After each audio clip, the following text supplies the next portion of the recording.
All right, first question. Decide if it is always true or never true. I told you just star the ones, please, that are always true. And that means we're going to have the same thing on both sides of the equation. Okay, so which ones do you have that for? Go ahead. B? No, B is not the same. If they're both plus or both minus, it would be. 4? You mean D? All right, x minus 3, 2x minus x would be x and then a minus 3. That one is, yes? Yep.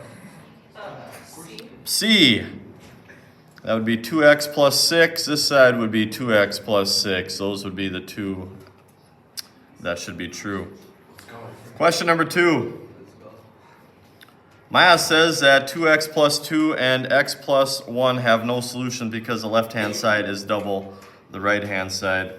Do you agree? Okay, no solution. Well, in order to do that, both sides have to be the same for everything to be true, or the x's have to cancel out. Now, is it double? Yes, it is double it. But to be correctly written, then it would have to look like that. That would be the exact same thing. You got to show it's double. You can't just get rid of the 2 and call it good. So do I agree? Yeah, I agree it's doubled, but that means there will be a solution. They will cross if you were to draw the lines. There is a value for x that will work, however you'd like to phrase that. Now number 3 is going to be very similar to what you'll see for the warm-up today. Okay, plug in stuff to make all things true or nothing true. So to make all things true, I need to have the exact same thing on the right side. Okay, so I'm going to distribute the half. What's half of 6x? 3x. What's half of negative 10? Negative 5. And then I still have this minus x out here. Don't forget about that. Okay, so technically I could leave it like that. That's the same now on both sides. I could combine these as well and write 2x minus 5. That would work also. Either one of those or something equivalent to that. Okay, this one's going to be the same thing. I already know the simplified part of it. So if you want no values of x to be true, I still need 2x. I need the same amount of x's, and now I can have any number but negative 5. 74. Sure. Okay, so any number but negative 5 would be just fine.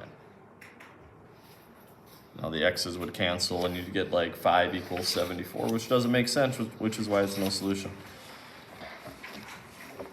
All right, here's an equation that is true for all values. Elena saw this and can tell that the other one is also true. How can she tell? So if we have this first one on my desk.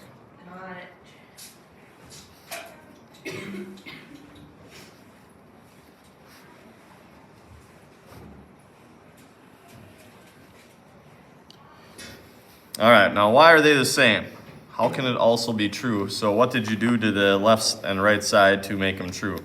Well, you took them both times 4, right? 5 times 4, and you took this side times 4. You didn't distribute it for some reason on this side, but both sides are times 4. What else did you do? What else did you add? You added 31 to both sides. Again, you did it to both sides. That's why they're true.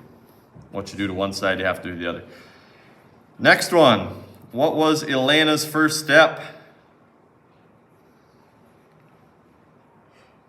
What did Elena do? Well, what changed? Looks like the 1/2 x is missing. And notice on this side it says minus 1/2 x. She subtracted 1/2 x from both sides. That's fine. Notice we still have fractions to deal with there. What did Lynn do? Lynn got rid of the fractions. How? What did Lynn multiply the top here times to get this? Doubled everything, got rid of the fractions. That's what I would do. Okay, question number 6, solving. Did the second one together. Again, work should be showing here. 4 times 2, 4 times negative 3, and then the negative 8x still stays there. leave the left side. What's negative 12 minus another 8? Negative 20. Add 20 to both sides. And I get 23x minus 6 equals 8. Got to move this minus 6 over. You do that by adding 6 to both sides. You do the opposite. And then you always divide by what's in front of the x as the last step. So there's your fraction for 6a. This side, no parentheses, no fractions. That's not terrible, right? So I can add 7w or subtract 8w. I'm going to add 7w to both sides. Again, just so it stays positive. Here's the side with my variable then. I got to get rid of a plus 8. Get rid of a plus 8 by doing the opposite. Subtract 8. And then your last step is always divide by whatever is in front of the variable. So I got to divide by 15.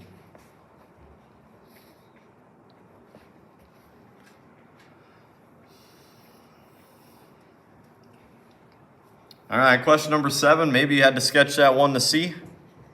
You put this point on here. All right, negative 3, 6.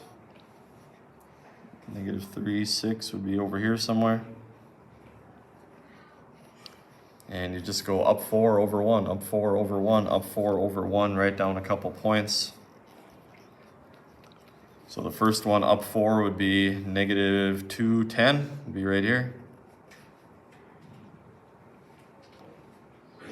Go up 4 over 1 again, it'd be at negative 1, 14. Up 4 over 1 would be 0, 18, and so on. It says list a couple points. As long as you can count up 4, write 1, you can keep writing points as many as you want. Write an equation, all right. What's the slope? 4. What's the y-intercept? So there's your equation. 4x plus 18.